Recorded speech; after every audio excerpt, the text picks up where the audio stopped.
Hello and welcome to Horror Cult Trash Over, the show that discusses all of the masterpieces and trash pieces of genre cinema. I'm Gary. And I'm Chris.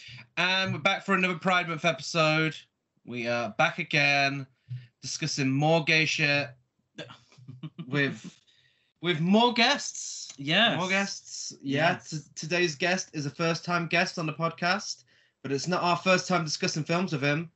We have been guests on this podcast to discuss such classics as the Star Wars Holiday Special, Voyage of the Rock Aliens, and Word of World Mine. His podcast is very entertaining and very camp, and it's all about musicals. That's right. Today we're joined by John from Life's Better Song podcast. Hello. Hello, everyone. Hello. It's about bloody time. Yeah, welcome to our podcast. I know. For fuck's sake, it's been a while. And we've obviously, as I mentioned, discussed some questionable films with yourself. But today we're actually talking about one of the greatest films ever made. I think that's really kind of us to give that option out there. Yeah, I mean, it is, but like it's also camp. Oh yeah, Oh, it definitely yes. is. Definitely. We are talking today about the 1948 classic that is Rope, Alfred Hitchcock's first ever color movie. Nice. Yeah. Nice. Yeah. So what made you pick Rope? So, you sent me a list of options, and I don't think a lot of people know about this movie.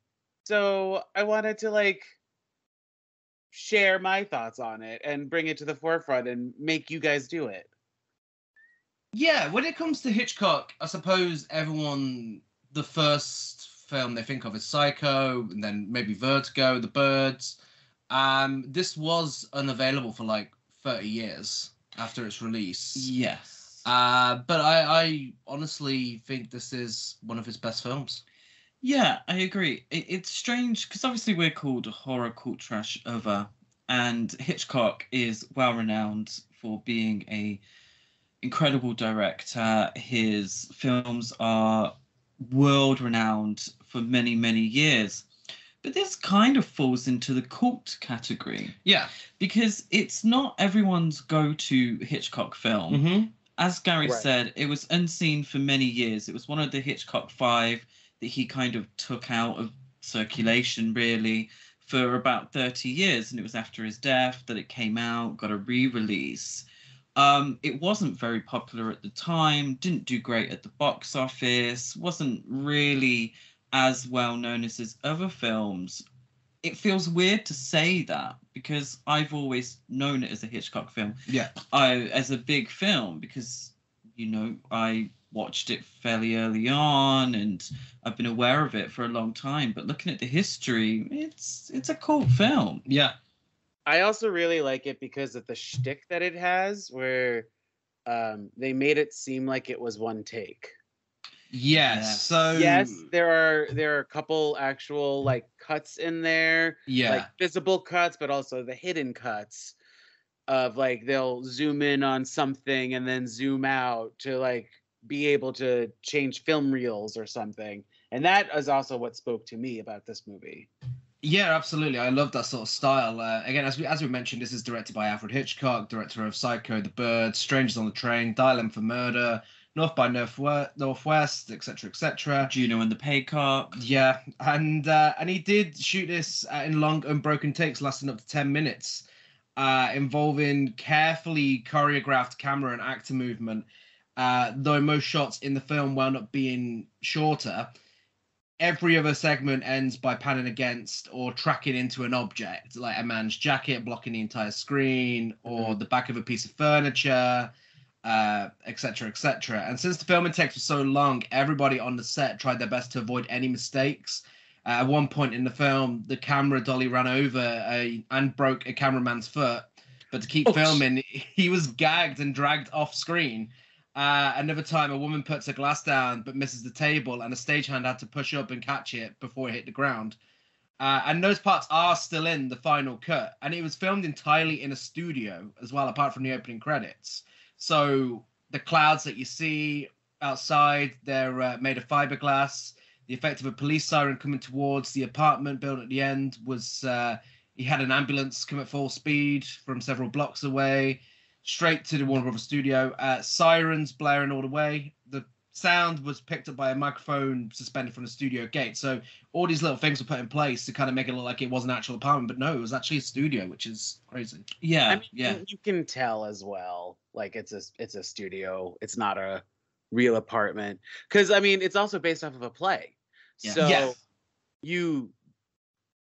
if you don't know, like I blacked that out and I like ignored it when I first watched it after being assigned this, because I was just watching it. I was just like, this seems like a play. And then I rewatched it last night and I was like, yes, it is a play for fun. Yeah. It says it right there in the credits. Yeah, and that it definitely didn't stand, again, same sort of thing with me. When I first watched it, I didn't know that, and it didn't really stand out to me. But this time around, it's like, okay, yeah, this is definitely, and I think you know, for him to make this work so well on film, it's a real achievement, because it does look like it is made specifically for a play. Yeah, absolutely. And I'm sure it was a conscious choice, that the long takes and such, because obviously, as you know fully well, John, is that on the stage there are no redos. Yeah. Right. In your research, I didn't research this at all, but like in your research, is this cast from the stage version? No, No. the stage version's from the 1920s. See, there are parts, or there's some people who there's the phrase like playing to the back of the audience. Like Yeah. that's what you do in theater, because you have to like, there is, with the camera, you can get up close and get some react, and like you have to play it small and things like that. But this movie, everyone was just playing to the audience, to the back row of the balcony and everything. Yeah, I think that's very much a classic Hollywood thing. I feel like most classic Hollywood acting is very much like theatre acting. Would you agree? Yes, yeah, I believe so. Yeah, I believe but I was gonna say, but James Stewart is the only one that's like actually like, I'm a movie star, so Yeah. I know what it's like. I felt like everyone else was just. I thought it was the production that turned into a movie, because that has happened. Like there are people who do the stage version that then do the movie version. So Yeah, I mean, most notably is Philip. yeah, we'll talk about the writers, but before we do, did anyone spot the signature Hitchcock cameo? yes. No. So it's very hard to spot in this one. 55 minutes into the film, a red neon sign in the far background shows Hitchcock's trademark profile, and it starts blinking. So technically he's not there, but they added it in to make it look like he was there. Okay, that's cool. It's written by Hume Cronin, who wrote Under Capricorn, The Dollmaker, and Foxfire, and is also the star of Cocoon, Cleopatra, Batteries Not Included, Spartacus, Brewster's Millions, Impulse, Shadow of a Doubt, and more. Oh. Also written by Arthur Lawrence, who was the writer of The Way We Were, West Side Story, The Turning Point, Gypsy, Summer Show, Anastasia, and more. And Homosexual, I believe. I'm getting to that. And an uncredited With Ben. those credits, you'd have to. Wow, yeah. And an uncredited Ben Hecht, who wrote Notorious, The Scoundrel, Angels Over Broadway, Scarface, Gone with the Wind, Gilda, Strangers on the Train, His Girl Friday, Shop Around the Corner, Spellbound, Lifeboat, and so many more. So quite a prolific. Yeah. So little career right there. So we have nobodies involved. No. Yeah, of course. B of course. movie. And based on the play by Patrick Hamilton, who did Gaslight, Bitter Harvest, and lots of stuff for ITV and the BBC. Wow. And the story was very loosely based on the real-life murder committed by University of Chicago students Nathan Lippold and Richard Loeb, which was also the fictionalized subject of Compulsion and Swoon. Yeah. The stage play was a lot, I would say, racier. Yeah. But the implied homosexuality in the film was expressly homosexual in the play, wasn't it? Oh, okay. Yeah. Makes sense. In the grand tradition of films, and obviously we all love films, But they have always somewhat lacked in progression, haven't they? Yeah. Particularly compared to the theatre Mm-hmm. and to literature. Thank you, Hays Code, for that one. But we do end up getting a camp old time with Rope, don't we? With these insinuations about their relationship. Yeah. Again, more to come on that shortly. Made on a budget of $1.5 million. And honestly, I could not get a specific number for how much it made. Like, the lowest I found was $545 and the highest was $2.2 million. I'm like, okay, which one is it? How much did this make? That's a huge gap. Yeah. Yeah. I believe worldwide it's 2.2 million. Obviously, there was a re-release in the 80s. Yeah. But at the time, a lot of the criticism was based on the sort of plot not living up to the technical prowess. Yeah. So obviously, this is very forward, like we've discussed. Technically, it's Hitchcock's first technical film. It's all that. But a lot of the criticism at the time was like, well, it was kind of wasted. Yeah. Because the rest of the film's a bit pants or it's a bit basic. I don't know. I think they were wrong. I was thoroughly entertained. Yeah, absolutely. Absolutely. It's definitely a film that's got better with age. Yes. I'd say. I mean, they definitely weren't ready for it back in. No, maybe not. Should we talk about who's in the film? Yeah, so the section we like to call "Hey, I Know You." Sorry, I spoiled it already. James Stewart plays Rupert Cadell, a role originally made for Cary Grant. Okay. What? Yeah. Which is funny because I always get Cary Grant and James Stewart mixed up. So yes, yeah. Yeah. Don't watch Philadelphia Story then. You'll be perplexed. They're the same type of actor, that's why. Yeah. It's the only film that James Stewart made with Hitchcock that he didn't like. He later admitted that he felt he was miscast as the role and was paid $300,000, a huge portion of the budget. Wow. Yeah. Wait, what was the budget again? 1.5. Yeah, 1.5 million. Yeah. Wow. He's front and center on the poster, and I'm not sure if that's justified. He is. I mean, he appears like 25 minutes into the film or so. You know. Yeah. But he's the name. Yeah. Because I think also the one who played the maid. Crap. What is that? The character's name? Mrs. Wilson. Mrs. Wilson. It seemed like she was somebody else too, because or was it the Janet was somebody else? Because there was watching the credits, they were like dress worn by this actress, designed by Adrian, and I was like, okay, so there's no costume designer technically listed, but you needed a point that this one actress's dress was made by Adrian, who was like a big person at the time. Yeah, I think Janet was played by someone who was in a lot less, because I actually had to swap her out and put Mrs. Wilson's actress in here because there actually wasn't a lot to go off for Joan Chandler. No, she was only in Humoresque, the Joan Crawford film, by the looks of it.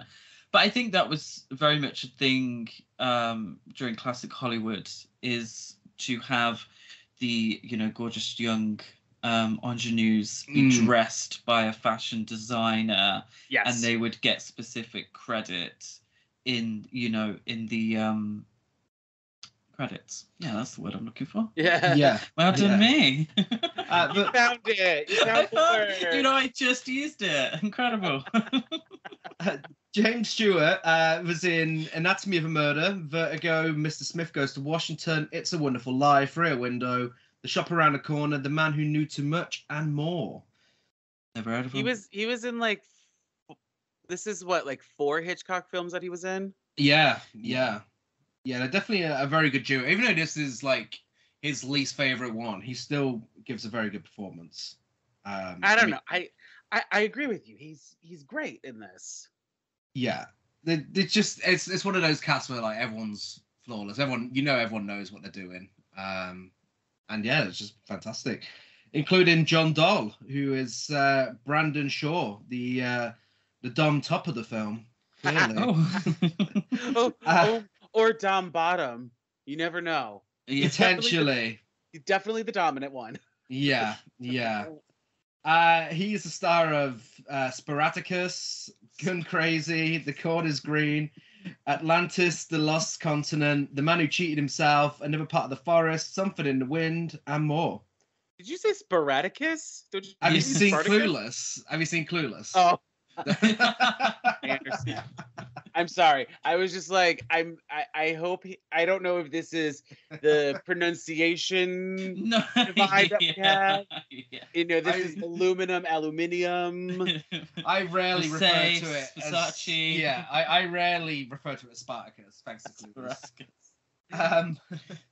And Farley Granger, it plays Philip Morgan, his lover. I mean, his friend, his good friend. His good friend. Star of Strangers on a Train, They Live by Night, The Prowler, Murder, She Wrote, Death Mask, The Image Maker, Enchantment, Side Street, and more.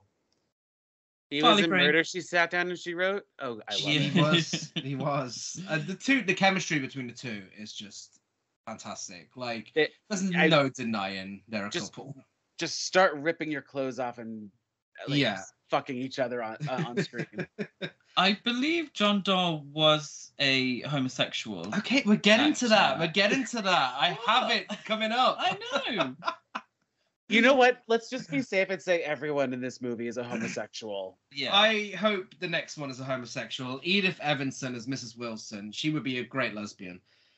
She is the star of Marnie, The Big Heat, Woman of the Year, my Woman of the Year, 1948. Citizen Kane, Caged, The 7 Minutes, Twice Told Tales, The Clown and the Kid, Toby Tyler, or 10 Weeks with a Circus, and more. I don't remember any other films that I've seen her in, but I'm sure she would have been great. Which one? Sorry. Kane, so Edith Evanson. Oh, yeah. Oh, you don't remember her in Citizen Kane? No, I probably small don't role. as well. I think. Small role. And finally, what makes, unless you have any other cast members you'd like to include, Chris? Not really. I feel like Constance Collier was definitely a stage actress. Like John said, playing to the back row. I think she definitely, as Mrs. Atwell, played to the back row. Yeah. But she was in Intolerance, the D.W. Griffiths film, Stage Door. A few films. But I get theatre actress energy from her. Yeah. Yes. Yeah. And even the two guys, Brandon and Philip, I was getting a lot because it's them. It's their movie. Yeah. But yeah, I was like, you guys are definitely overacting, and I love it. I'm here for it. Yeah, absolutely. And I feel like I have to mention playing Kenneth was Douglas Dick. That's an interesting name. Not because he was in anything of note, just because of his name. Yeah. Yeah. Douglas Dick. Why not? He's also very handsome too. Yes. And possibly a homosexual, because like we said, everyone was a homosexual in this movie. And playing David Kentley was Dick Hogan. Wow. So much dick in this film. A couple of dicks for you there. So, which is very American. I'm sorry, we have American on the podcast. Is. I don't know anyone called Dick in the UK, no. But in America, dicks just pop up all the time. There's just so many dicks here. So many dicks. And for the question we asked for all of our Pride Month episodes, what makes this queer? Now, I do have a bit of trivia here, spoiled by someone a little early. But John Doll, who played Brandon, is believed to have been gay. No. Yeah. What a shocker. As was screenwriter Arthur Lawrence. Oh. While co-star. Him as well. Yeah. Whilst co-star Farley Granger was bisexual. Oh. And the play on which the film was based explicitly portrays Brandon and Philip as a couple. And it was banned in several American cities because of the implied homosexuality of Philip and Brandon. Okay. Yeah. Not a lot has changed, clearly, since 1948. No. No, unfortunately. Now I'm sad. I do feel like John Dahl and Farley Granger may have had a love affair off screen. Yeah. I like to think that. I've got no evidence to suggest that. But their performances are Authentic. What do I want? Fruity. I feel like they're fruity Is performances. that the word you want to use? Yes, it is. Yes, I'm allowed. I feel like there was there's a campness. So I think they were definitely in on what was going. I think everyone was, really. I genuinely feel like everyone was. Yeah. And I feel like a lot of the audience weren't, maybe. No. Well, because doesn't Mrs. Wilson even have a line being like they like talking about how they woke up on the wrong side of the bed, but like Yeah. it's like subtle, being like they were in the same bed. Uh-huh. Yeah, and shortly after, she's like, oh, they were going at it like hammer and tongs. Stop. The dialogue in this film is not subtle about the homosexual We'll overtones. definitely get into that. Yes, there is definitely a cut on YouTube of just the innuendos. I mean, you could talk about how like Disney villains are queer coded. Like this is like Yeah. prime example of queer. Oh, definitely. Oh, yeah. Yeah. Just like, Always the villain. That's the thing that I'm not mad at them being the villains in this. Like, I love it. They're just two gays trying to do what they can to impress their crush, their professor at college. no, I don't think Philip has the crush on Cadell. No. I think Brandon does. Yeah. Like, Yes. Brandon is desperate to impress him. Yeah. And then obviously so does Mrs. Wilson. She's wet She for him. does. She does. Yes. But Philip does say James you should Stewart. invite him to join us. The more, the merrier. At one point, but we'll get into that shortly. Let's, without further ado, let's discuss our feature presentation.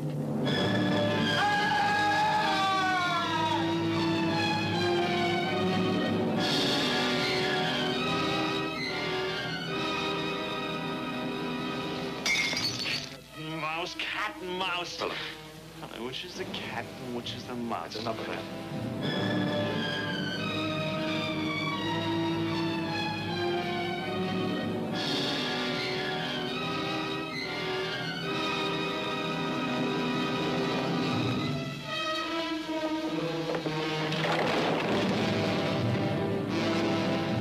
He's got it.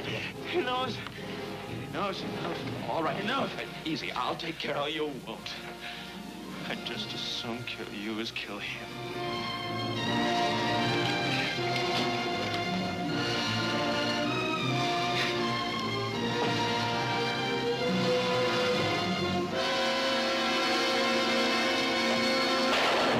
We get some scrolling opening credits with a breezy classic Hollywood score by David Buttolph.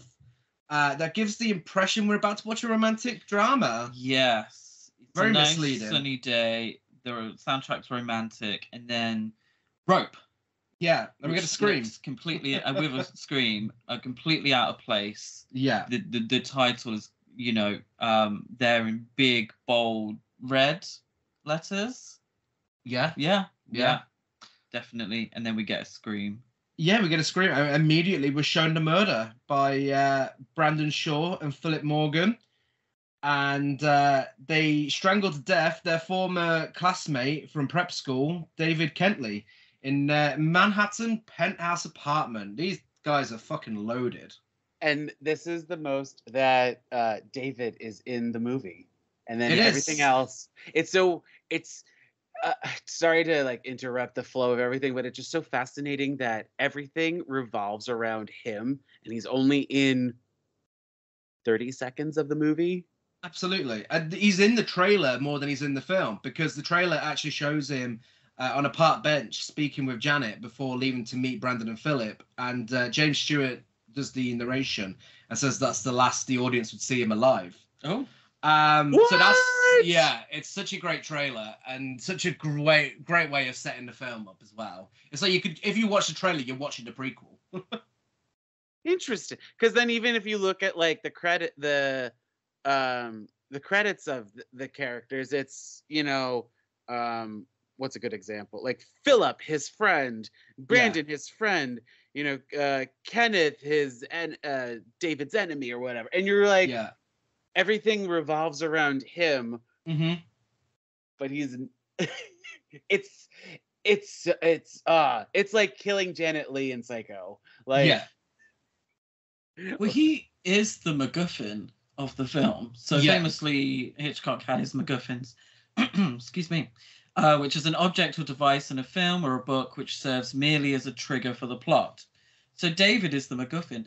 Even more so, David's corpse Yeah. is the MacGuffin of the film, and it's the object that drives the whole plot. So we don't need David too much, but his death scene really sort of gets the film going Yeah. to a certain degree, doesn't it? Yeah, It's yeah. that moment, and it tells you this is what you're in for. You're sort of led into a romantic. You know the film's called Rope because you paid your ticket, but you sort of lulled into a false sense of security with the opening titles, and then Rope, death.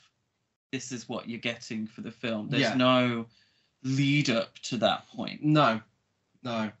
They commit the crime as an intellectual exercise. They want to prove their superiority by committing the perfect murder. Oh, the gays always got to overdo it, haven't they? I know. also, but like they never specify why they chose him, right?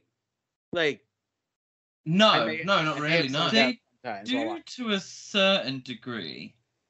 So after hiding the body in a large antique wooden chest, Brandon and Philip host a dinner party at the apartment, which is a panoramic view of the Manhattan skyview, like Gary said. Brandon says the good Americans usually die young on the battlefield, don't they? Well, the Davids of this world merely occupy space, which is why he was the perfect victim for the perfect murder. Of course, he was a Harvard undergraduate. That might make it justifiable homicide. Yeah. So their justification for choosing David is that David is, in Brandon's eyes, and I will say Brandon mainly, Mm-hmm. in Brandon's eyes, a nobody. He was occupying space. He wasn't going See- to be great. See, and I read it that he's just jealous of him, but also trying to play matchmaker with Kenneth and Janet. Yeah. Yeah, I feel like that was maybe Brandon just being shitty, playing games with people. Mm-hmm. He's a thirsty bitch who loves the drama. Yeah, definitely. And let me tell you, he doesn't hide any of that. Like No. that is all there on the surface. And this is when we get some great dialogue as well, where Philip says, "You frightened me since that very first day in prep school. Maybe it's part of your charm. I'm only kidding, Brandon. I just can't take it as well as you do. So I suppose I'm turning on you a little." It's awesome. Yeah, I wrote down those lines and I was just like, kiss him! Kiss him! Clearly, when he says part of your charm, I suppose, they are like so close that you're just like, just lean in. Someone Yeah. you just lean in and like tongue wrestle each other. I don't know. Oh, they are ridiculously close throughout this. Whenever they're talking, they get so close to each other, and it's just like Hitchcock's behind that camera with a smirk on his face. Like, oh, no one's gonna get this. No one's gonna get this. And then all these years later, And yeah, I suppose seemingly, I said earlier that a large part of the audience didn't get it. Seemingly someone did. To Well, I mean, ban it got the banned, film, yeah, to so- ban the film. I'm assuming in the stage play they're more physical with each other than they are in the film. Or they yeah. can be, depending on the direction. Yeah. It depends where the play was. I suppose if it was in some back alley somewhere in the 1920s Yeah. London, they could do whatever they were- like, really. They were half naked. Yeah. You know, in the beginning, after they killed him, Philip probably played with Brandon's nipples. Who knows? They open a bottle of champagne and celebrate the art and satisfaction of committing the perfect crime for danger and excitement, and do a toast to David. When Philip asks how Brandon felt when he did it, and he said he felt nothing until the body went limp, which is something that's actually directly referenced in Scream 6 this year. I'm not going to say where because, not going to give Well- Scream 6 spoilers in this episode, but, Well, so, and then it's fascinating too, because technically, Philip is the one that killed Brandon. Yeah. he is the one who's holding the rope, strangling him. No, sorry, David, sorry. Brandon just held, there's so many names, and they say it everyone's names every 5 seconds. Like, Brandon is the one just holding David, and Philip is the one that's actually doing the act of murder. So, like, technically, Brandon can claim innocence, I think. I mean, yeah, which is interesting considering he's the one who's the most into it. Yeah. Yeah, but it like, clearly he's the mastermind. He's the one that brought David to the apartment. He's the one that talked Philip into doing this. He's the one who's had the conversations with Mr. Cadell. Like, he is the mastermind, but he can also manipulate it to be like, I had nothing to do with it. I left the room or whatever. You know, it's going to be like, oh, he said at the end of the day. Yeah, no, absolutely. He even uses the chest containing the body as a buffet table for the food. Now, this part of the movie where Mrs. Wilson like complains about the table and arrangement and everything, it's like 1940s white people problems. Oh, definitely, yes. Where I'm just like, why are you? I mean, and this is a moment where you're like, oh right, this is based off of a play. Like, it's interesting you said that, actually, because I do think a lot of this film comments on the privilege of rich people, specifically rich white people, and like that's even kind of mentioned a little later on when they're talking about murder and the way it's viewed by the professor, and he's like, oh, for some people it's a crime and others it's just a privilege. I was like, well, do you know what? Yeah, that's absolutely correct with what's going on here. Well, because the Most Dangerous Game, did that happen before? That happened before this, yes? I feel like. Yes. Where that's what he's talking about, basically. Yeah. We get some other dialogue here where Brandon says to Philip, well, go on, yank it out. If Mrs. Wilson was here, she'd yank it out for you. Ooh. And no, I'm not giving context. Oh, wow. Don't give context. Do not. Make your listeners watch it for context. Yeah.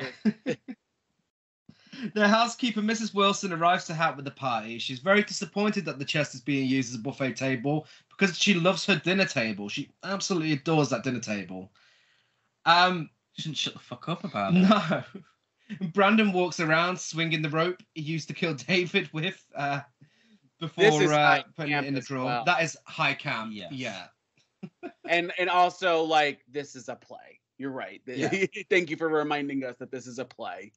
Because when the door swings, like, that probably took them forever as well to get just right. The door swinging. Yeah. Yes. Yeah. Love that shot. Great visual. He informs Mrs. Wilson that the champagne is on ice and that publisher Rupert Cadell, everyone's favorite hunk, is and their housemaster in prep school is coming to the party. And she has a thing for it. Yes. So, okay. She worked for Mr. Cadell, and then now she's working for Brandon. This is where it's a little messy for me. And I was like, you're only an hour and 20 minutes long movie where and you're setting everything up with big exposition, but like, I don't understand the transition that happened. Like, did she also work at the university, or? Yeah. She just loves the gays. I feel like... Well, obviously, yes. I feel like a huge part of the film, and I'm assuming it's deliberate, is alluding to stuff that happened at this university or at prep school, and doesn't quite give us the context. Because if you really read into it, everyone was having a go on everyone. Yeah. You know, even Brandon had some form of relationship with Janet. So it kind of feels like and you get a lot of sort of films and stories like this, that high society people just sharing each other. I don't know how best to word it. Right, just, like they're in their own little cluster. Yeah. And like they're the most important people in the world.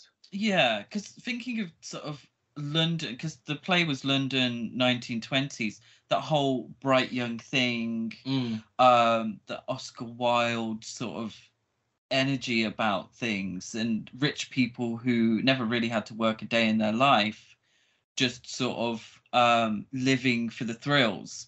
And this film's really about those thrills going too far. Yeah. Like when you look at the apartment, you're just like, what do you do for a living? And how old are you? That's what I wanted. How old are they supposed to be? Like they're in like their early 20s, right?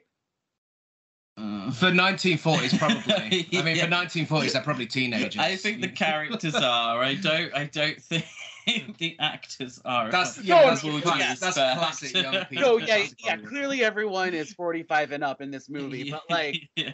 the characters, I want to Yes. say that they're like not even 30. No, with the Leopold and Loeb, they were teenagers. Yeah. So 17, 19, Mm-hmm. and their murder victim was only 14. So Oh, the shit. crime that the play and the film is based on, they were very young, very young. Wow. Yeah. Damn. Mrs. Wilson, she has a thing for Rupert, and she says she would have dolled up if she knew it was that kind of party. And Philip is horrified to learn Rupert's coming along. Their whole idea for the murder was inspired years earlier by conversations with Rupert. Whilst they were at school, Rupert had discussed with them in an apparently approving way the intellectual concepts of now. Would you like to pronounce this? Superman. Oh, Nietzsche's Thank you. Superman. As a means of showing one's superiority over others. Brandon thinks Rupert would approve of the murder as a work of art. He says to Philip, I once thought of asking him to join us. And Philip says, well, why didn't you? The more the merrier. And it's also stated that Brandon would sit up all hours at the master's feet. And that he would. So I think what we're getting here is Brandon is trying to impress Yeah. Rupert.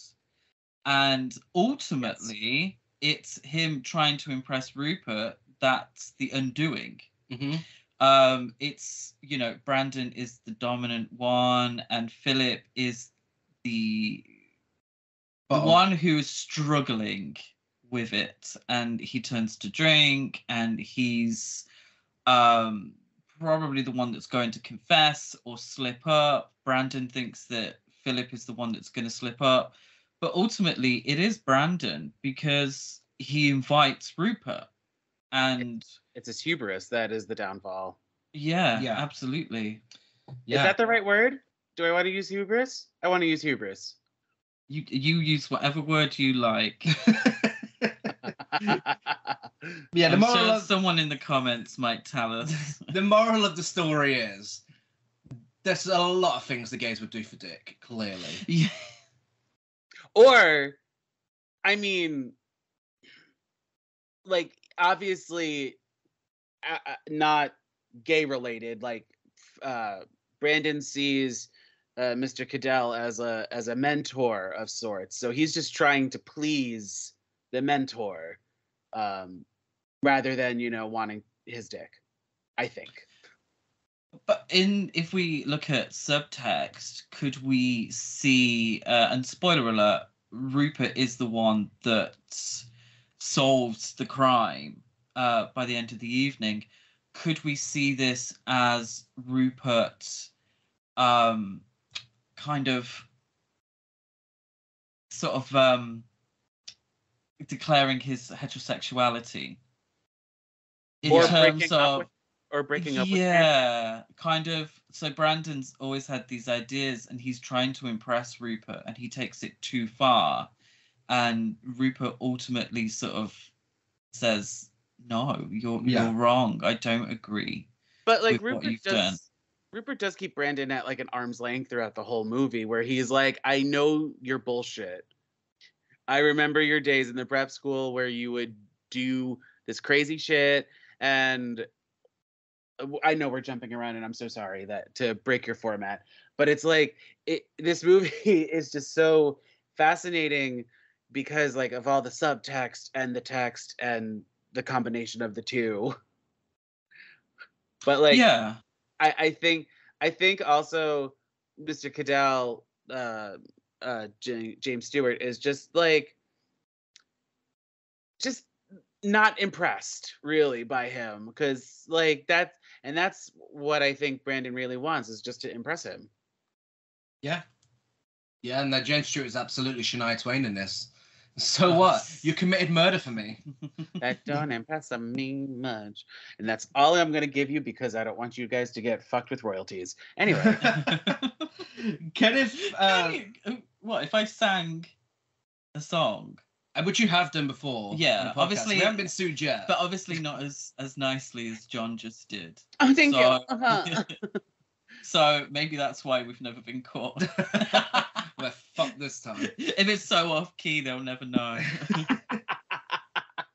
Kenneth Lawrence is the first of the party guests to arrive. He's David's.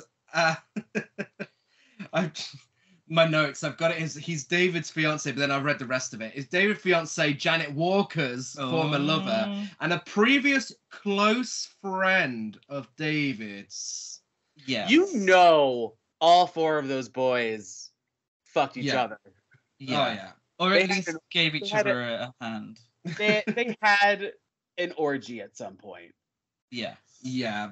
Brandon and Philip tell him that they're visiting Brandon's parents, and Philip's going to be locked away Oh. because he needs to practice piano for his debut performance that Brandon got for him. Like, visiting your parents and you're locking him away? That's not for piano.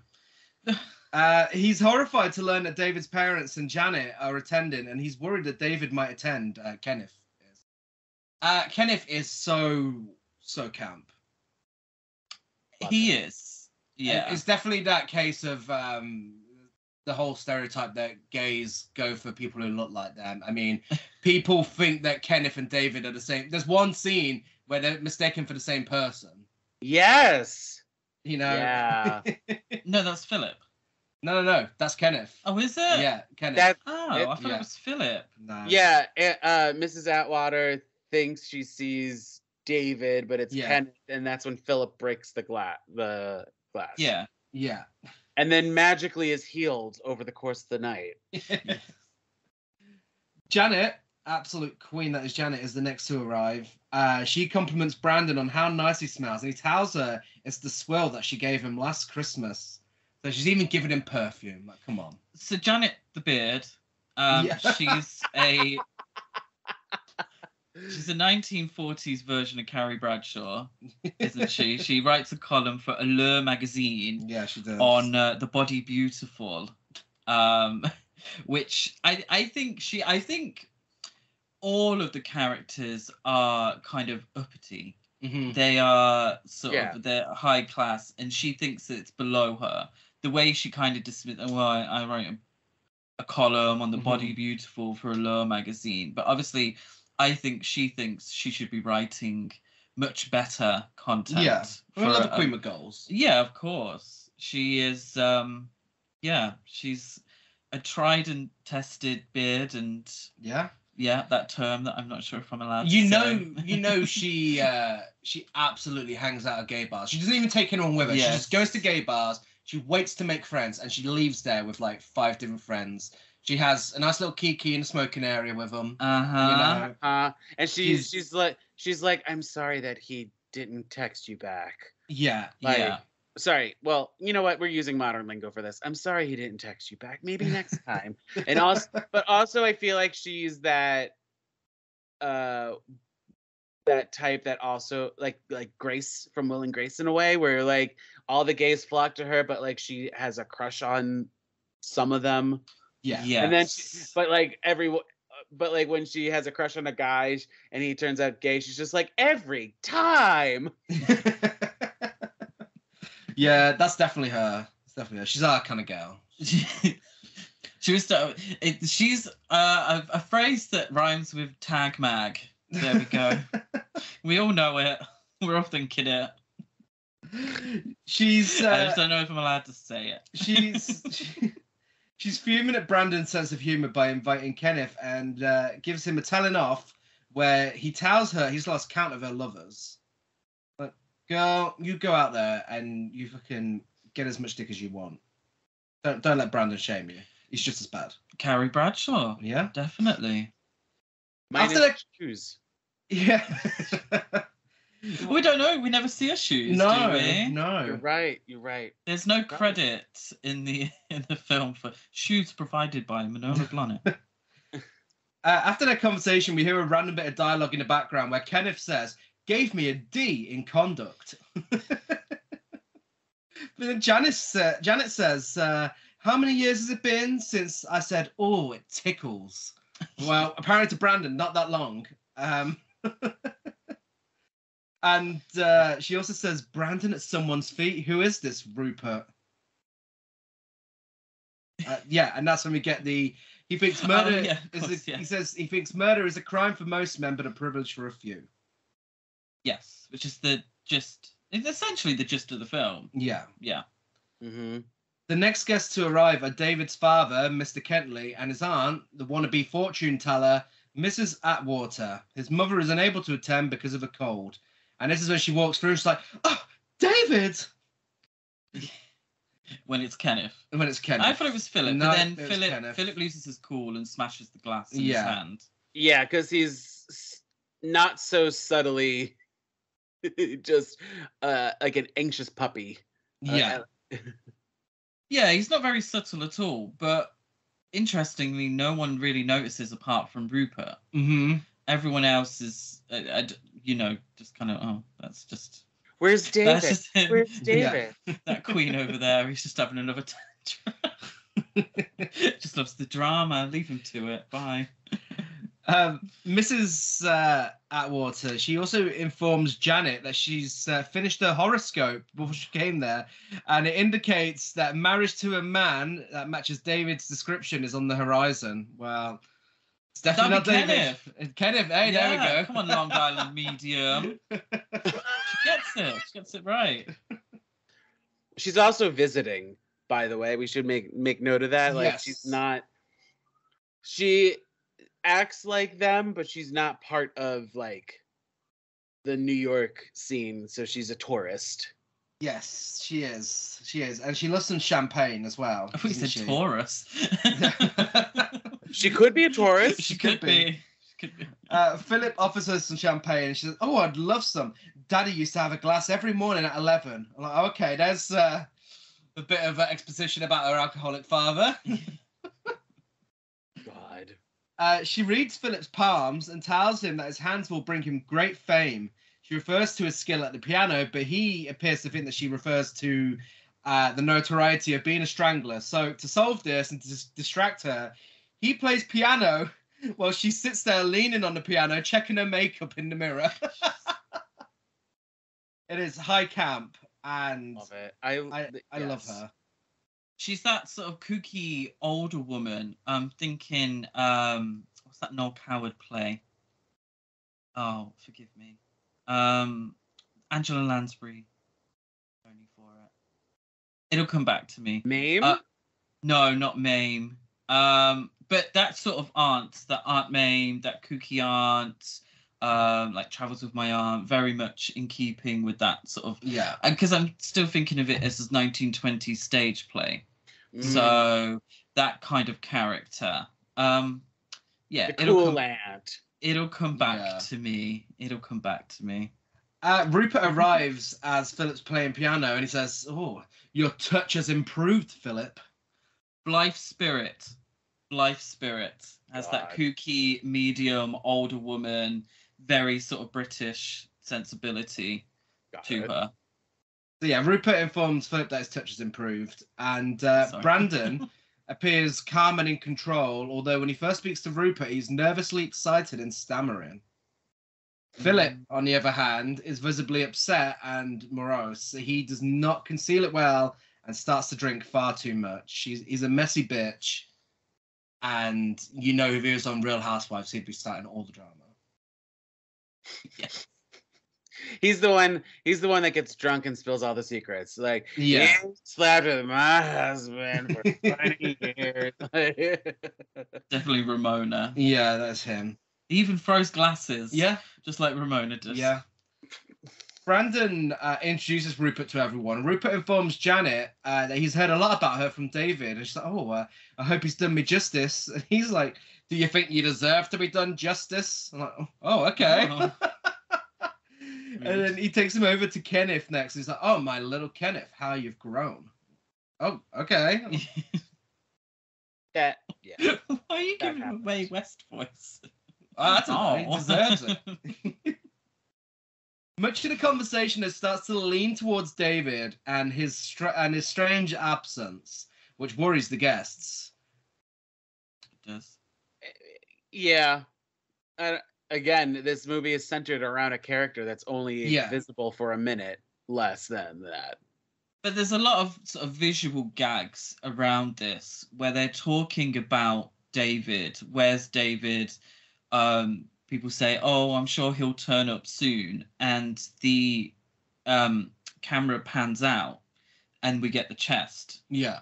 and we go to the chest be when they're like- talking about David. And Uh-huh. we know this is the MacGuffin. He's Yeah. right here, guys. To be like, "Hey, somebody audience, open remember?" the chest. Yeah.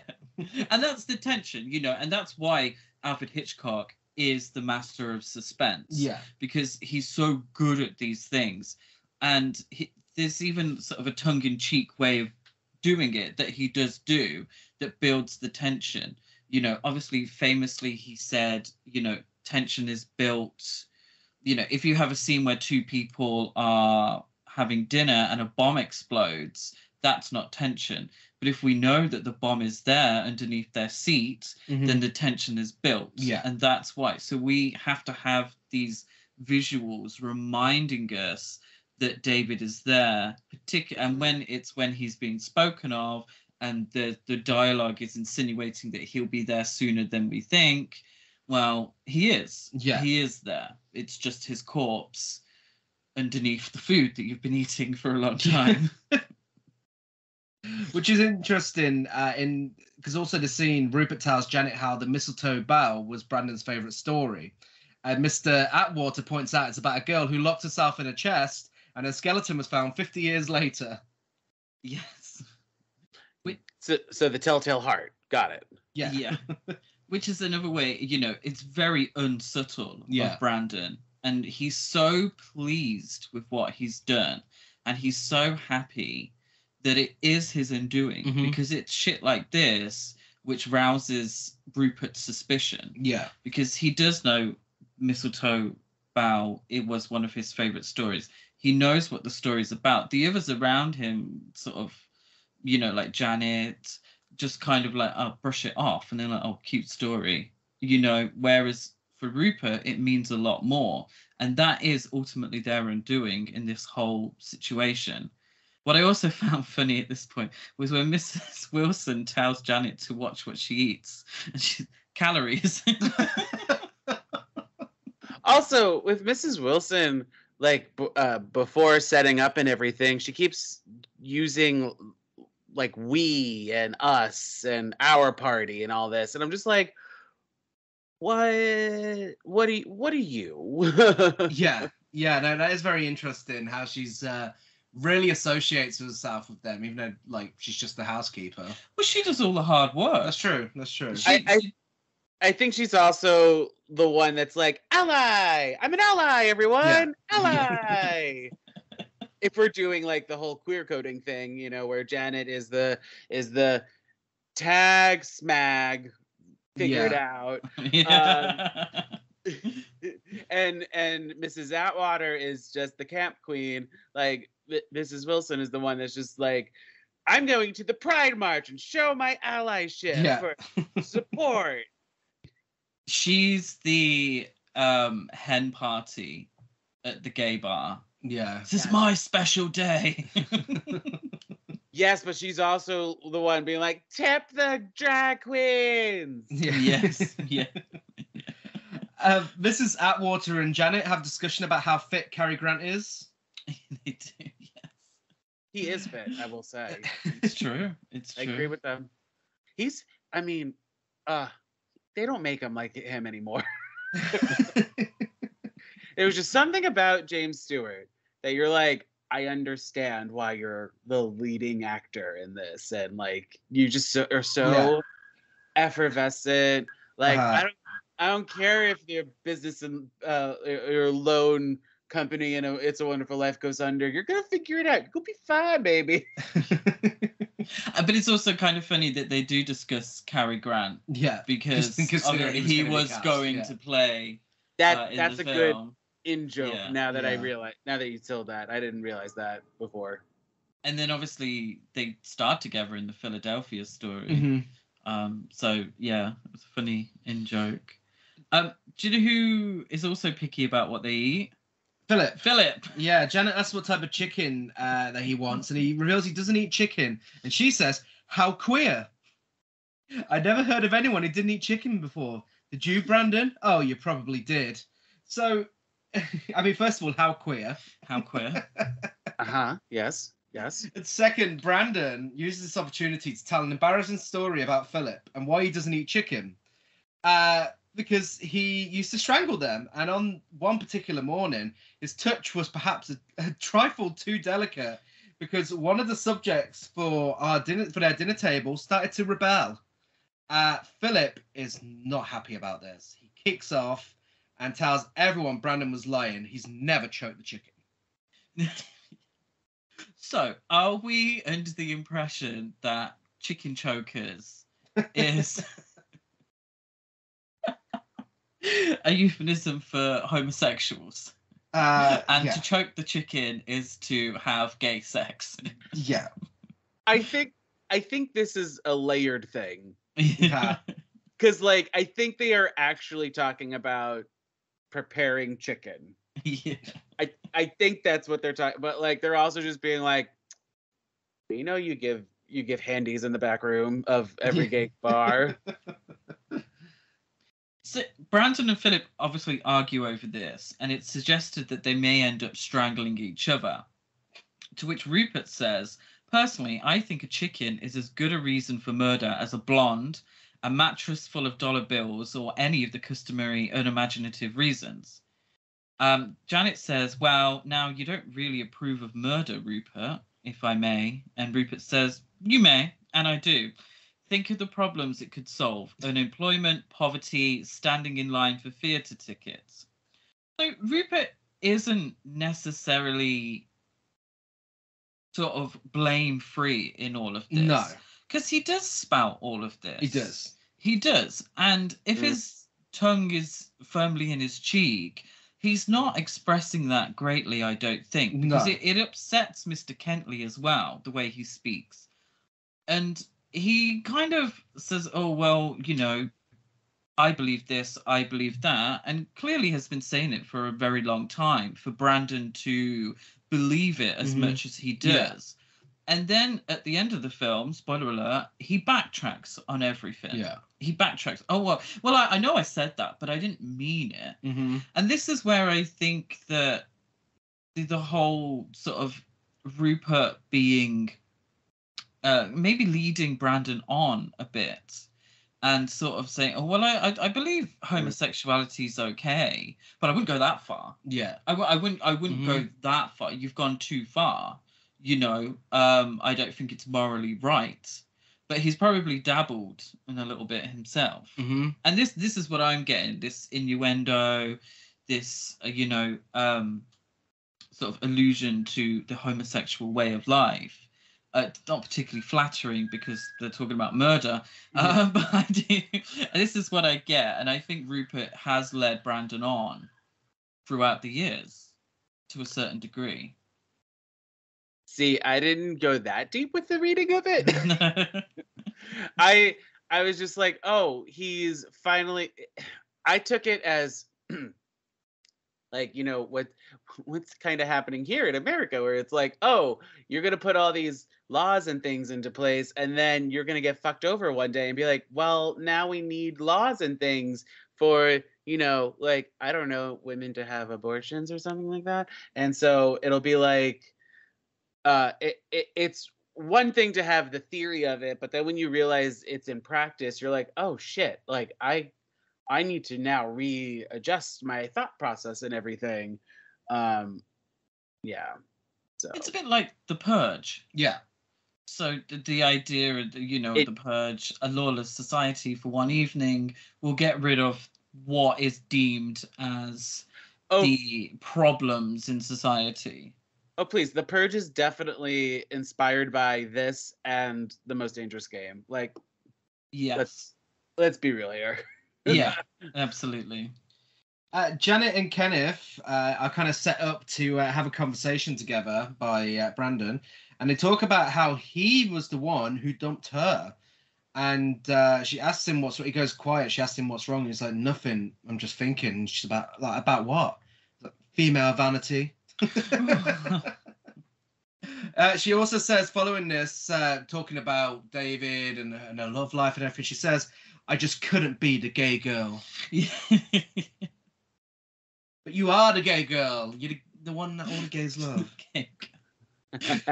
It'll never not. I'm sorry. It'll never not be funny. There are certain terms that obviously these words have changed over time, but it will always be funny. You know, the Flintstones having a gay old time. I love it. The Americans referring to bum bags as fanny packs. It's hilarious. I know that words have different meanings at different times, at different places, but it will always be hilarious to hear somebody refer to something as a fanny pack. So funny. So funny. Love it.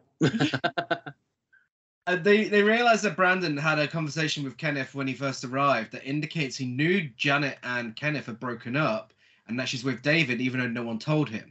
And he also indicated that Janet wouldn't be with David for much longer. So she confronts him about it. She's absolutely fuming. And Mrs. Wilson tells Rupert that Brandon and Philip were acting suspicious all day and tells him about their weird obsession with setting up the buffet on the chest instead of the table. And she uses the exact dialogue, when I came back, he and Mr. Philip were going at it at like hammer and tongs. And this is the moment where Philip finally gets a backbone and stops, shaking and is just like, shut up, Mrs. Wilson. Poor Mrs. Wilson, she gets the brunt. She has to clear everything. She has to move everything. She was going to have the day off the next day, but she has to go in to move the books. And a corpse now as well. Yeah. Hammer and tongue. Are they new positions? Who's the hammer and who's the tongs? Both and neither at the same time. Yeah. A suspicious Rupert quizzes a fidgety Philip about David's whereabouts. Fidgety Philip. What the party is all about. And some of the inconsistencies raised in conversation. For example, despite Philip kicking off about not strangling chickens, Rupert has seen him strangle several and says, you're quite a good chicken strangler, as I recall. So now if we're using chicken strangling as what we call it now, or the Urban Dictionary version of it, which is masturbation, is it basic? Did Jimmy Stewart basically admit that he watched the kids masturbate when they were in prep school? Yeah, technically.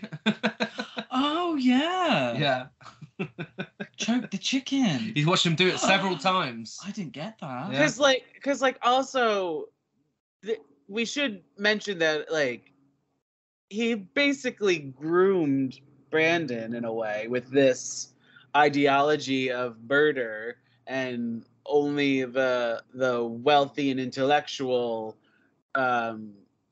should rule the world and everything. Yeah. Which doesn't paint us homosexuals in a best light. I'm gonna just say. No, no. We're fighting over RuPaul's Drag Race at the moment, but bro, really, if you are really looking into it, it's basically talking about the villainous gays and how they're grooming children. Fuck. Oh no. I mean, technically, yeah. But I'm all for gay villains, but maybe not when it goes that far. But if we look at it that way, then Rupert's the gay hero. Is he the hero of the film? But he's also the groomer. So who's the hero? Mrs. Atwater. No one. I don't think anyone really is a hero. No. They're all deplorable. Because, so you have Brandon and Philip who actually committed the crime. Rupert's the one that planted the seeds of the idea, and then the rest of them are just like, where's David? Anyway, I'm vapid, and I'm now going to talk about anything else, but where's David? And they're just so into their own world, except noticing David's not there. So no one really is, I don't think anyone really is the hero in this movie. I'm gonna hate myself for saying this, but I can't think of another way of doing it. It's almost everyone else is an NPC within Yes. the film, because them being in the film, yes, it's entertaining, but they don't actually drive the plot in No. any way whatsoever. They They kind just- of do, because like Mrs. Wilson informs Rupert about the moving of the table and all the things that are happening behind the scenes. You know, when they go off to talk to David's mom on the phone and come back and be like, well, he's not there. Like they give you the little hints and like move things along, but also build tension for us, the audience.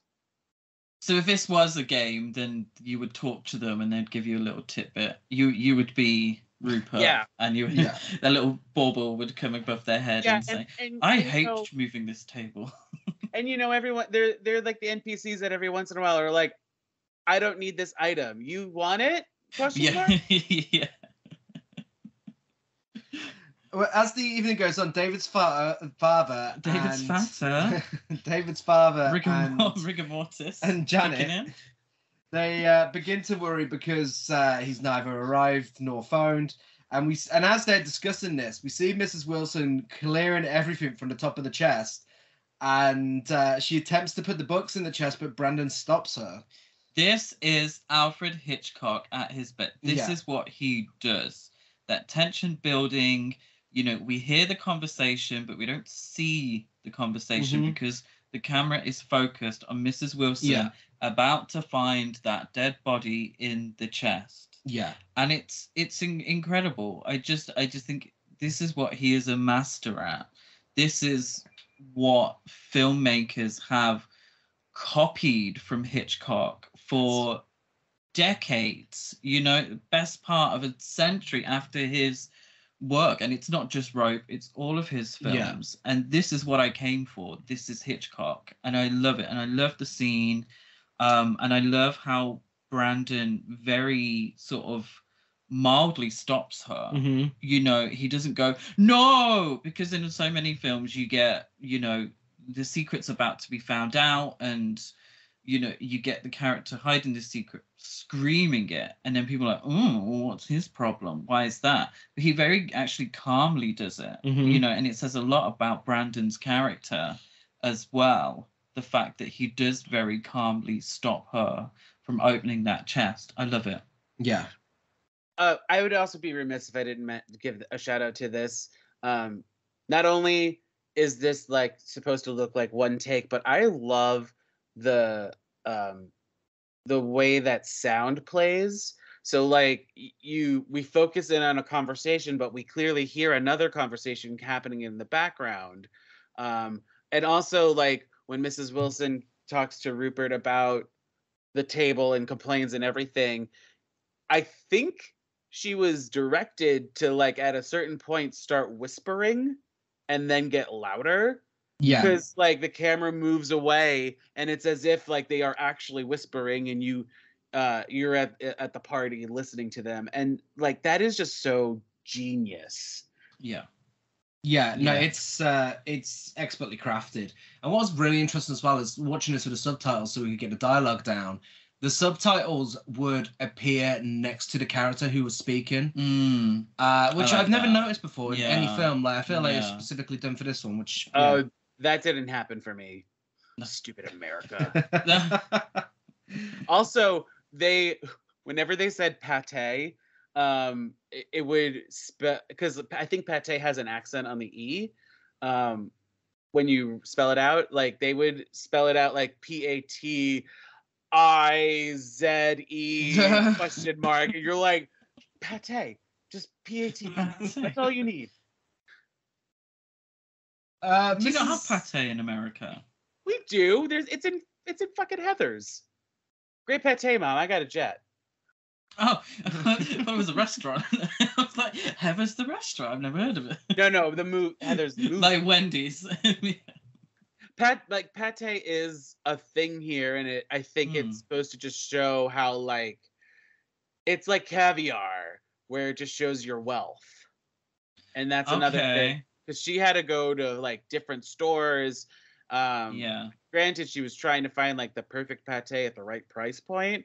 But I think pate, like the champagne in this and everything, is supposed to just show how unbelievably rich these people are, and I have no idea how. Yeah. And also about Brandon as well. People are surprised at the champagne. Mm-hmm. Why is he being so lavish with this party? It's insinuated that he's not always so lavish when it comes to, you know, is it someone's birthday? What are we celebrating? Why am I having to get the nice pate? Why am I having to get, why are we having champagne? It's to, obviously to him, he knows why he's doing it, but everyone else is just like, this is just a dinner party. We're just talking about books. Yeah. Like, why are we spare no expenses with this? Yeah. Yeah, no, absolutely. Yeah. Do you think he knew that there was a slight chance that they could get caught at the end of this? Yeah, I feel like that's... Yeah, I feel like that's part of the excitement for him, is that danger of knowing there is a chance they could get caught at any point. And I think that's why he put so little effort into stopping Mrs. Wilson going into the chest. I think he knew that Rupert would catch on, but I think he wanted Rupert to catch on. Yeah. And he was ultimately surprised at Rupert's reaction. Mm-hmm. Because he thought Rupert would catch on and be like, kudos, great job, gold star. Yeah. Let's do the hammer and tongs together. Yeah, you got a spare 10 minutes. Let's go. Mrs. Kentley calls. She's really concerned because she hasn't heard from David. And Mr. Kentley decides to leave. He takes with him some books that Brandon has given him, tied together with the rope that they used to strangle his son. Ooh. Like, that is too much. Too much. Yeah. Too far. When he leaves, Mrs. Wilson accidentally hands, when Rupert leaves, Mrs. Wilson accidentally hands him David's hat, further arousing his suspicion. So Philip complains to Brandon about having a rotten evening. The party's over. She's had enough. Not because of David's murder, but because of Rupert's questioning. Rupert then makes a surprise appearance and comes back to the apartment and tells them that he's there because he left his cigarette case behind. And when you look outside the window, it's now the sun is setting and night. And I love how they do this. Such a subtle way of showing the passing of time, especially with the, very small amount of cuts in the film. I love how they do this. Because you just kind of, and this is where, you see the neon sign when it obviously getting darker. And I like the subtle way, because then you suddenly realize, a lot of time has passed now, in terms of the film, because it feels like only an hour and a bit has gone. But in reality, in terms of the film, a lot of time has passed. Yeah. And that's indicated. I feel like this movie is just like the world of the movie is at like 1.5 speed. Yeah, definitely. Because like, they set the stuff on the chest. Everyone comes over. They magically eat really fast. They have conversations. Then they grab the books and leave. And you're like, okay, I get that this movie is an hour and 20 something minutes, less than an hour and a half, but like, obviously, if you think about it, like we are, definitely more time has passed. Yeah. Because if David was just an hour late, people wouldn't have been so concerned, I don't feel. Despite him having a reputation for always being on time, an hour, you would probably sort of like, oh, okay, Plus, it's New York. Like, there's so much traffic. Yeah. And everyone uses cabs because they're so stinking rich. Yeah. Philip panics when Rupert arrives back at the apartment, and Brandon gives him a bit of a camp slap, doesn't he? It's very soap opera. Snap Yeah. out of it! Rupert asks for a drink and then starts to theorize about David's disappearance. He's encouraged by Brandon, who hopes Rupert will understand and applaud him. So the drink that Rupert has, Yeah. Brandon asks him a short one. He says, "No, I prefer a long one." We're also, what's interesting too is that I think it was Brandon is the one that puts the books back on the chest. And so when Rupert comes back to quote find his cigarette case, end quote, I'm surprised he didn't call him out on his bullshit. Be like, it wasn't here before. You clearly came back. What are you doing? Yeah. Yeah. I think he's just playing this out a lot longer though. I think they all are at this point because, like I said, Rupert, he knows what's going on. He's dragging it out a bit, just trying to drama. Brandon's like hoping he drags it out longer so that he can congratulate him for this.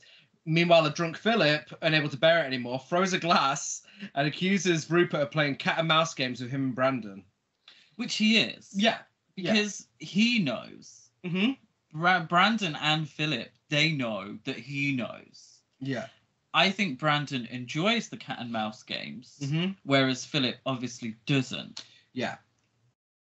It also makes me wonder what Philip was like before the events of the movie. Mm-hmm. Yeah. Because Yeah. you're so skittish. And like, I mean, from the split second we see, or not split second, but you know what I mean, of like the beginning where he is strangling David, he looks like he's into it. Yeah. Yeah. So is it that he just automatically regrets it afterwards and is like, oh fuck, what, like, I mean, not regrets, but like realizes what he did and the wrongness of it?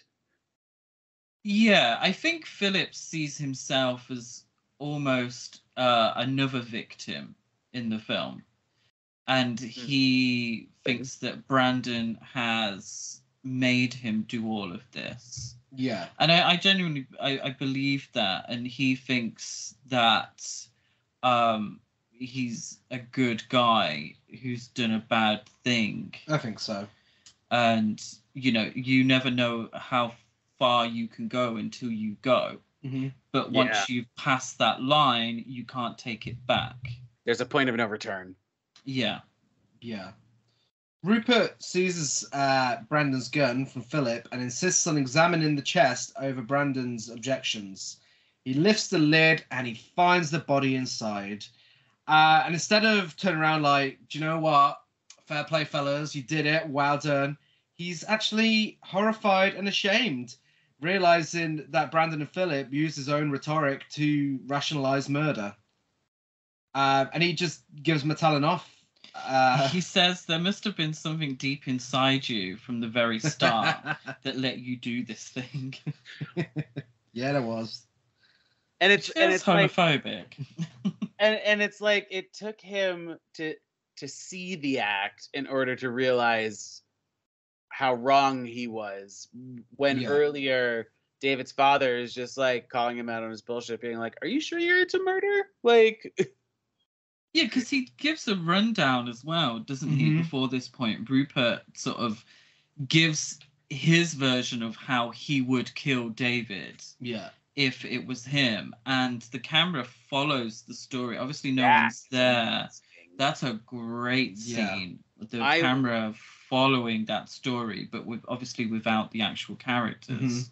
I also love it because you can see the hard work that everyone put into it, because they do move furniture around and everything. So you're like, it's choreography. Yeah. Like, and it is so well done. And God damn it, Hitchcock, you're. I always forget how amazing Hitchcock movies are.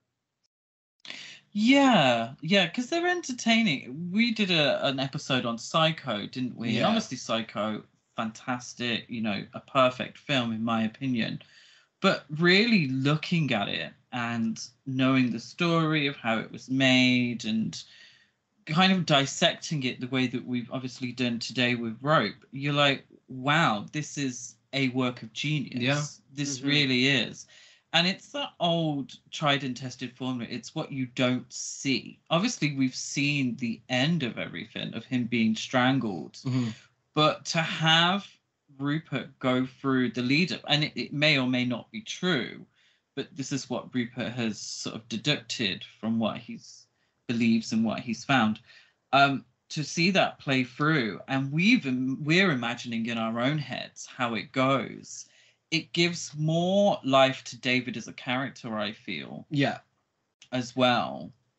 Because you don't see it. You just hear the narration and you see the furniture that he mentions where he's like, I'll put him in this chair and then maybe I'll knock him out and then Philip will come over and help me out with blah, blah, blah. And you're like, that is amazing.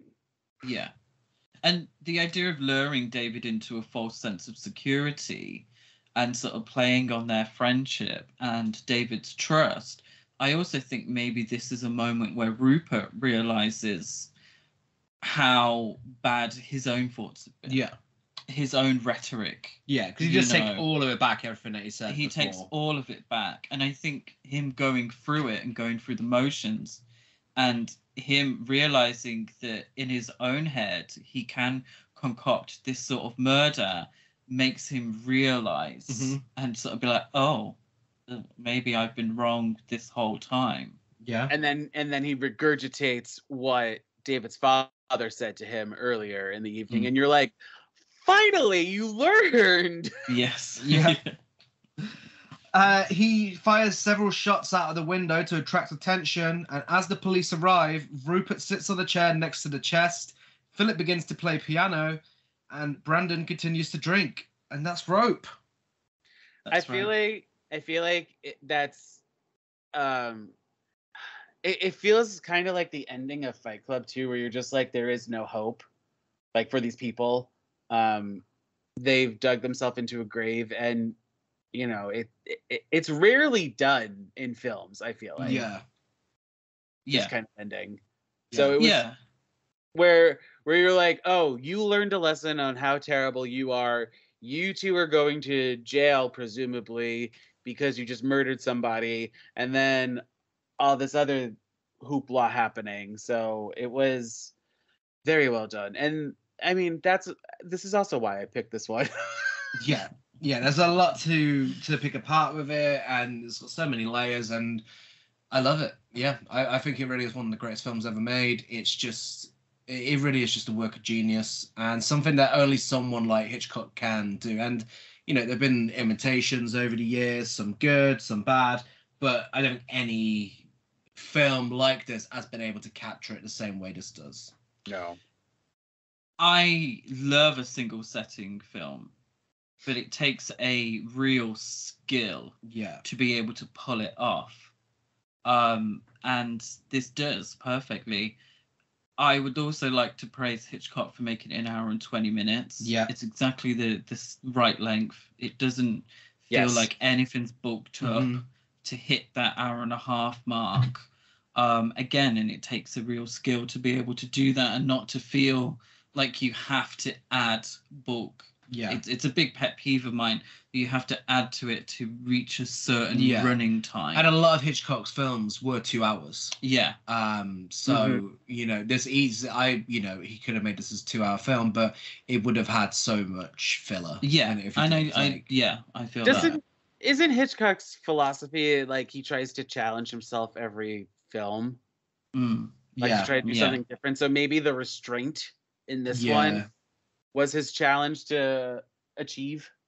Yeah, and I'm sure it would have helped with the technical aspects as well, keeping it shorter, so they can have those long cuts without it being too much of an issue. Yeah, absolutely. Shall we get to the awards? Yes. So, biggest queen. I mean, multiple answers for this. Yes. I went with Mystic Meg herself, Mrs. Atwater, the horoscope queen. Yeah. I very nearly went with her, Oh. but instead I went with Janet because, I mean, Yeah. the style, her intolerance for Brandon's behavior, just everything about her. She's an absolute queen. I went with Mrs. Atwater as well. She is the butt of every joke. Yeah, Like, she is the comic relief of this movie. she Yes. is. She is. I think she knows it. Yeah, Yes. yeah, she definitely plays up to it. I do love her. She was a very close second for me. Every gay guy needs a Mrs. Atwater Yeah. in their life and a Janet. Yeah. Mhm. Definitely. Biggest gasp. We're gonna say Mrs. Wilson as well. Oh no, I was gonna say you can avoid Mrs. Wilson. Yeah. And we all need someone to clean up after us. Biggest gasp. I have the murder happening as soon as the opening credits end. Absolutely, completely agree.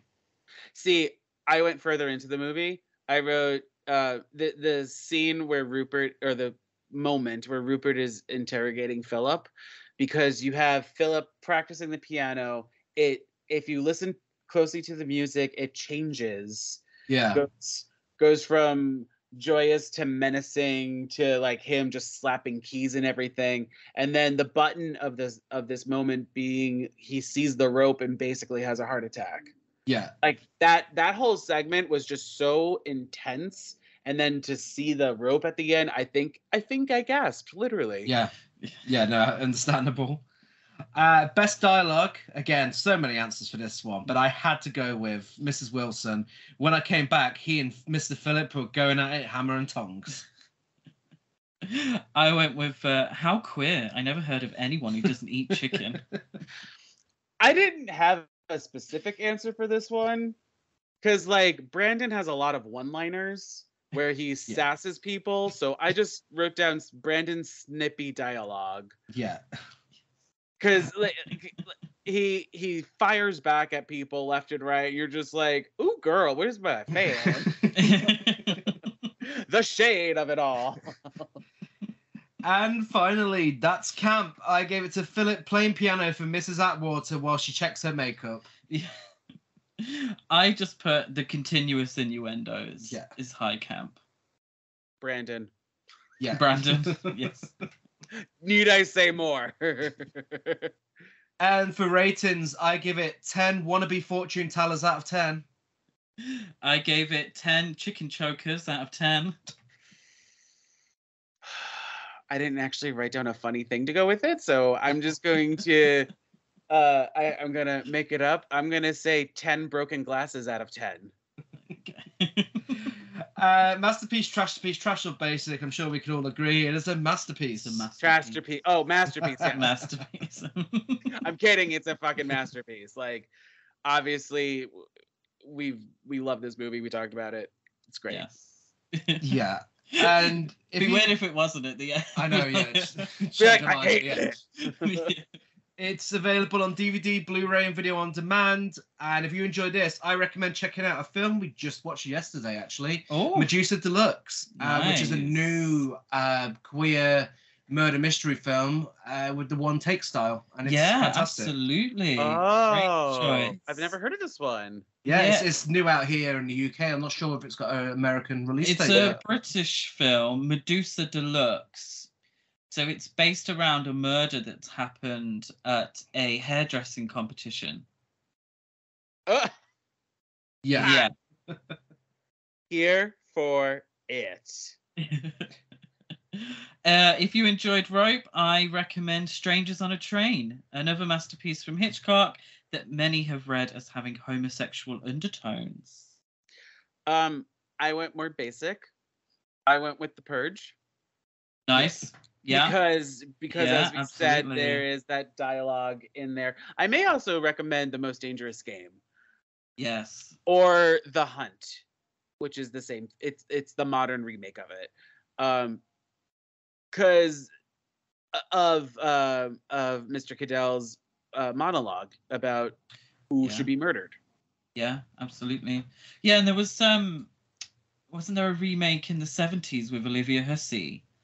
Turkey Shoot, I believe it was called. Yeah. Yeah. Probably. Yeah. Yeah. Yeah. If I you- feel like it's a film that's been remade a lot of I times. mean, I couldn't really think of like a queer equivalent for this, like an actual like super gay Oh, equivalent of this yeah. movie. So that's why I went a little bit more of like the horror movie route. Yeah.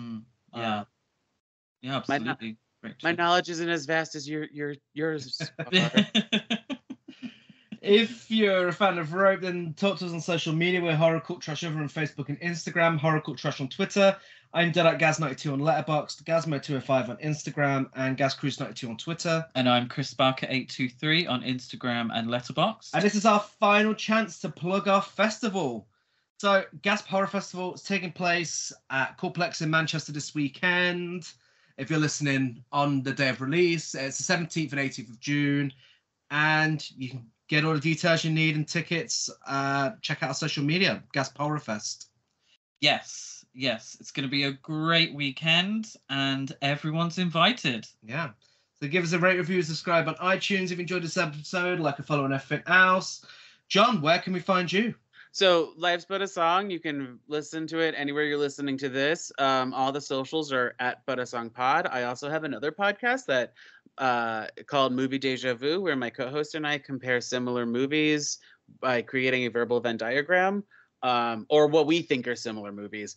Sometimes it fails. We did Boyhood versus Lady Bird, and it failed miserably. It blew up in my face, but we still did it. And that one, Instagram at Movie Deja Vu Pod. Perfect. Nice. And thank you for joining us. It has been an absolute pleasure to finally have you on our show. I'm so excited, and I'm really excited for this film festival that I won't be able to attend. So kudos to you guys. You'll be there in spirit. I will be there in spirit, and I look forward to your Instagram posts on it. Yes. I'm assuming you guys are going to post on your Instagram. There account? will be plenty. There will be Yes. plenty. We'll be back next week on Tuesday, as More always, Pride. for more Pride, and this time we've got a bit of sleaze. We've got an erotic thriller. Ooh. We'll be discussing Wild Things with Yes. special guest Curtis's Corner. In fact, Nice. discuss another erotic thriller with us. Could you ever get enough of those? Like, No. No. Never too No. many. Never too We many. dedicate a whole evening every Friday night as erotic thriller night in this household. But yes, Hammer and tongue. Hammer and Away. tongue. Hammer and tongue. there'll be plenty of hammer and tongs in that episode. Oh. We'll be back, same time, same place next week. Bye.